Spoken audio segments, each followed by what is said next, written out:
Hello, my name is Sue Byron, and I play violin or viola with the Issaquah Philharmonic Orchestra, and I am also currently serving as the board president.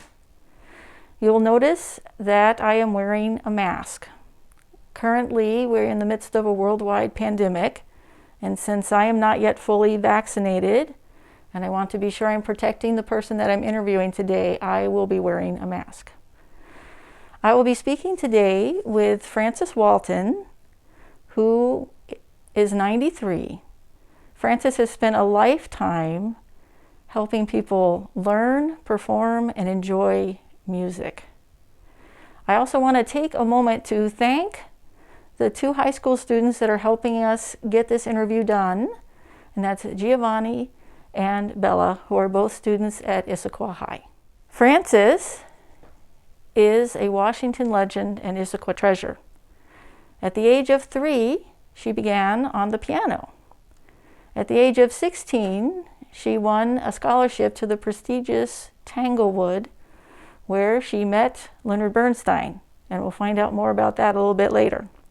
While raising 3 children in Issaquah, Frances managed to start what is now the Bellevue Youth Symphony, the string program in the Issaquah School District, the Olympic Music Camp, the Philharmonia Northwest, and also through the Ladies Music Club of Seattle, founded a prize for young professional musicians that takes them out to perform classical music in underserved communities, which is now named in her honor, the Frances Walton Award. At 90, Frances became active in the Issaquah Philharmonic Orchestra and performed the first movement of the Elgar Cello Concerto with the orchestra. Frances has also received the highest civic honor of the city of Issaquah and is a member of the Issaquah Hall of Fame. It is my great privilege and pleasure to interview Frances Walton for you today. Fran, I really want to thank you for making time to talk with me today. I deeply appreciate this. To you, Sue, Giovanni, Bella, thank you very much. I just would like to start off with how we met, because it's one of my most cherished memories. Yeah. So I get my haircut at Markel's down on Front Street, and I'm always inviting Markel and Luba to come to the Issaquah Philharmonic Orchestra concerts. Yeah. And Luba was always telling me, you need to meet Frances. Frances is a great lady and she plays the cello. And I would always say, I would love to meet Frances and she should come be part of the orchestra. Yeah, right. And at that time, I was serving as the secretary for the orchestra, so it was my job to check the email. And then one day out of the blue, there was your email saying, I'd like to come check out the orchestra. And I was so excited when you came to meet you. And the amazing thing to me was when you walked in the door, 3 of our members had all been students of yours at some point in one of your groups. Most everyone has. It was amazing. So I thought that was really fun. And I would just like to start off with you telling us how you got started in music. I understand you were an early pianist. Yes, my mom played piano all the time and sang. She didn't have a great voice, but it was honest and full-throated. But the most amazing part was that she never read music. She just played. And it was harmonically so complete and so rich that was the way I grew up. So it was a wonderful way to know how to play. I never read a note. Neither one of us did. We just played. Wow. And I couldn't reach the pedals. She said, don't worry about the pedal work, that'll come later. So you started off with the piano. Yes. And it's my understanding that that's what took you to Tanglewood on scholarship? Yes, my mom belonged to what was called the Tacoma Women's Study Club. And each year they concentrated on some element in the arts, like literature and poetry, or sculpture and art. This year was music. So I auditioned, and I won the audition on piano, and I was sent back to Tanglewood. And when you get there, if you're a young person, and I was 16, so I was still in the pre-college program, you have to take another instrument. And I thought, oh boy, here's my chance to play the cello. I always had wanted to, and I'd played a little bit in high school whenever an instrument was left over and didn't get included in the inventory. I got that instrument. So I had had a cello for 3 months, but that was it. But I made the most of that. Still, when I got in the line, I could hear the orchestra rehearsing in the barn because the big concert hall at Tanglewood had not been built then. And by golly, I was standing there and somebody gave me a baton and he said, "You're next." I said, "What are we doing?" He said, "Grieg's Piano Concerto." Well, I said, I've played it. He said, "Good thing." And I went in and there I was. I was supposed to be conducting the last movement. So if I understand this, you got in line to get a cello, and you wound up becoming a conducting student of Leonard Bernstein. Yes, I finally was accepted because I did a couple of things right that no one had done right. But I played the concerto, so I knew what to do. I mean, I just let my baton follow the music. So you wound up in Washington, and it's my understanding that you wanted to continue your education as a conductor, and there was some professor of conducting at UW? Yes, Dr. Stanley Chappell. Okay. He was exceptional. I took all his classes, and he said, "Frances, I do not approve of a woman conductor professionally." I said, "Stanley, I don't want to conduct professionally. I want to be a really solid amateur. I want to know that I'm doing the right thing, that I'm making the right motions, that they have meaning to the orchestra." He said, "Frances, if you're not going to conduct professionally, I can allow you a master's degree." And he did. So I want to come and loop it down to Issaquah at this point, because I remember you telling me that you were friends with Julius Bohm? Yes. And that you and Julius hatched a plot involving chocolate to inspire young people to join the orchestra. Well, so he came every rehearsal when we started the youth symphony, and we started in the Issaquah Junior High School. And thank God for the Issaquah School District. I think Cliff Johnson was the superintendent at the time. And he gave me ample opportunity to just sit in the junior high school, bring all the kids in, and they came from all over the east side, from Renton through Issaquah, Bellevue, Mercer Island, Kenmore, and all the way up into Woodinville. And they just came. There were almost 200 of them. And I loved every one of them. And we finally established 3 levels. Julius always came with his broken chocolates because even the woodwind players, they saved their chocolates till after the rehearsal. But boy, they went home on a chocolate high. Their parents, I think, thought they were high on music. It was Julius's chocolates. He was wonderful, Julius was. A good musician. Could you tell us a little bit about some of the groups that you founded during your time in Washington? Yeah. It actually started with, there wasn't a symphony orchestra or any music for kids in the Mercer Island School District. So I started what we called at that time the Mercer Island Little Symphony.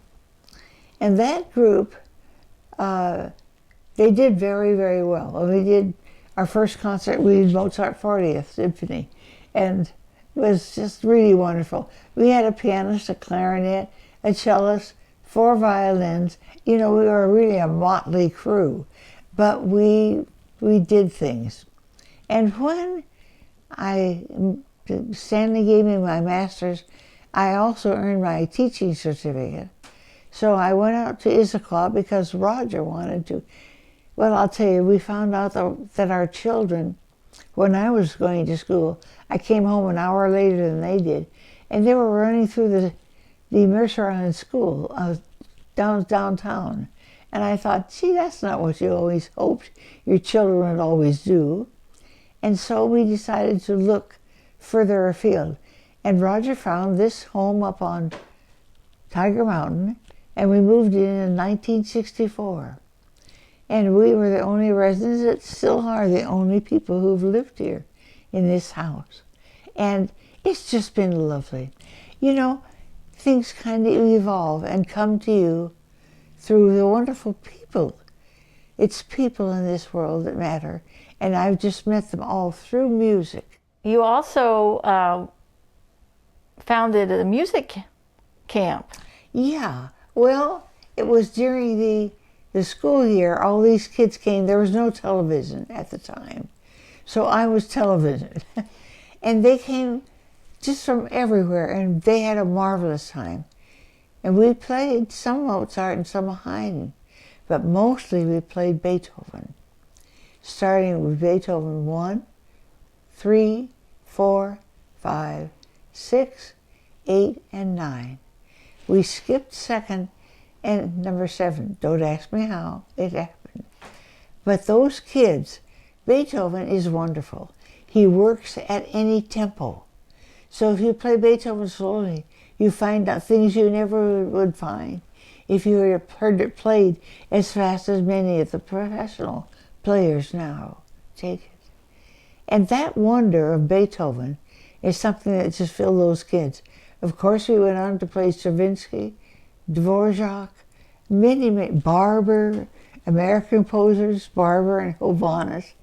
But they really got their teeth honed on Beethoven.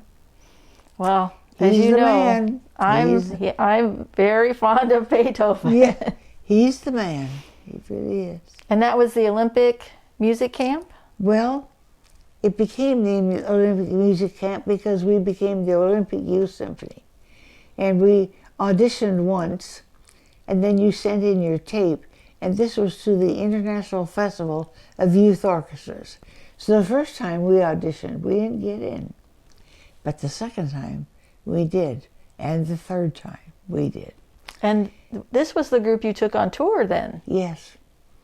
And we went to Kirkintilloch, Scotland, to Aberdeen, Scotland.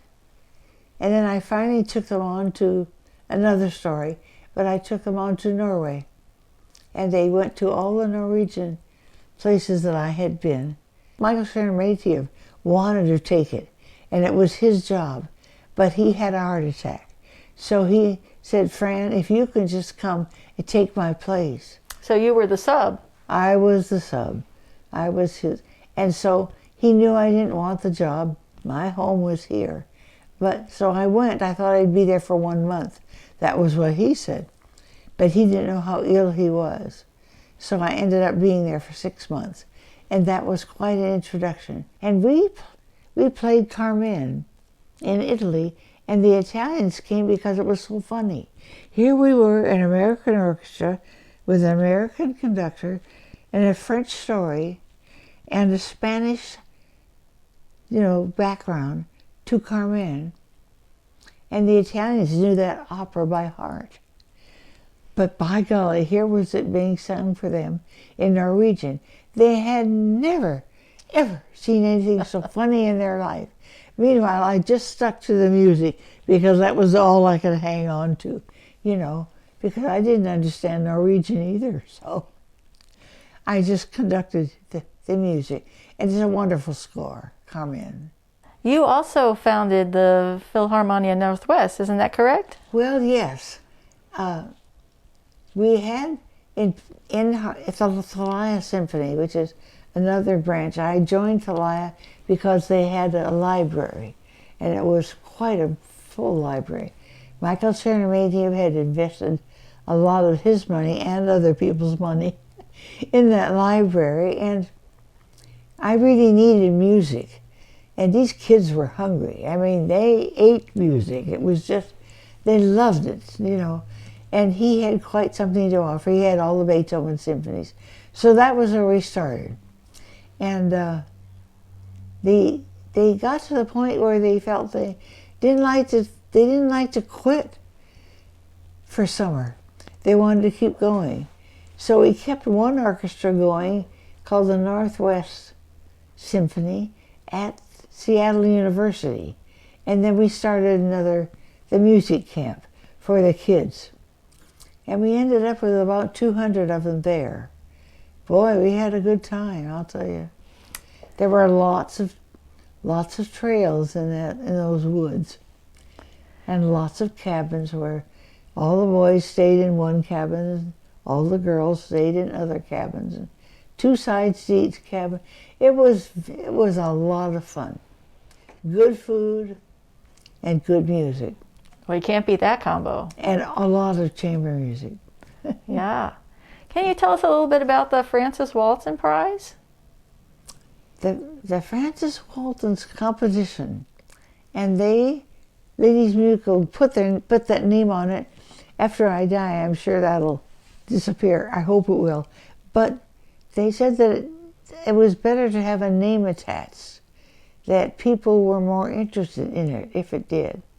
It started out with 5 states: Washington, Oregon, Idaho, Montana, and Alaska. Now it's up to 22 states. So it takes people who either have studied in Washington or are studying in Washington, but they can come from any part of the country, from all of those states. But if they study here, they are eligible. And they have to compete once a year. They send in tapes to a listening committee, or listening committees, I should say. A woodwind listening committee, piano listening, vocal listening committee, string listening, and they have those 4 categories. And the highest acknowledgement is their musicianship. Ladies Musical Club, when I first proposed this tour of Washington, which was the first proposal, originally they asked me to be part of what they called their scholarship program. The scholarship program simply awarded money to winners of their scholarships. But that, for some reason, began to fade. People were not as interested in money. But when I proposed adding a tour, the first board I proposed it to in Ladies Musical said no. I had no idea what this would entail in terms of work. I knew what work was, and I told them I did. So that the next board that came, I proposed it to them, and I have to say hello to Doreen Kinkman, to Iris Ewing, to Nola Allen, and to people like that who were a part of that board and said, let her go. Kitty Dow, let her see what she can do. And if it fades, okay. If it fails, okay. But let's at least try it. Well, I think for me, one of the reasons I find that prize that you started so significant is these top flight musicians then take their talent out to underserved school districts so that children have a chance to experience world-class music. That's right. So there is a West Coast tour, and there's a tour in between that interconnects with it, and then an East Coast tour. And I can't thank those people on the east side of Washington enough, or the west side of Washington. A lot of them were very, very instrumental. Nico Snell up in Port Angeles and his wife Sharon were just instrumental in seeing that tour kept going. And they programmed all these young people that I brought to them, and they picked winners of them for their concerts so they could play their concertos. For the first time, we had 2 piano concertos, double piano of Mendelssohn and double piano of Poulenc. How many times do you get that to happen? Not very much. Not very often, So things blossom when musicians get going, especially so-called amateurs, because many of them are not. Well- They have worked at the best schools, but they've come back to find out they can't make a living in music. So they make their money elsewhere, put the roof over their head, the bread on the table with other jobs. But oh, they still make music. They still make music, which leads me to my next question. I wanted to have you just reflect what you might like to say to young people today who are interested in classical music and getting involved with that. To work with them, to understand what it is. It's talking to each other with a language that you have to understand. Now, technique is a part of it, but there's something else too. It's what I call it isn't just the how many senses we possess, it's another kind of a sense, where you speak to each other in musical terms, and you know what someone's going to do because you see it happening. You feel it. It makes the skin rise up on my arms to tell you about it, because it's not mystery and it's not magic. It's real. It's a sense for and a feeling for this magic that connects you to anyone in the world. You don't have to speak their language. You just have to play together and you understand each other. It's as simple and as complicated as that. What I admire so much and respect so much in Issaquah Philharmonic is the adventuresome spirit that is there. Those people don't take no for an answer. They simply go. I love them for it. I may be playing with them next year, and I may not. But I will always prize them for that spirit of adventure. Every single one of those people in Issaquah Philharmonic has that. Well, our motto is we play for fun and friendship. Oh boy, well, it's more than that, kiddo. It's talking to each other, conversation, listening to each other. It's really remarkable. Well, I really want to thank you for taking this time to talk with me today. Oh, thank you, Sue. By golly. And I dearly hope that we will both be back in orchestra practice Well, this fall when the pandemic is hopefully over. good luck.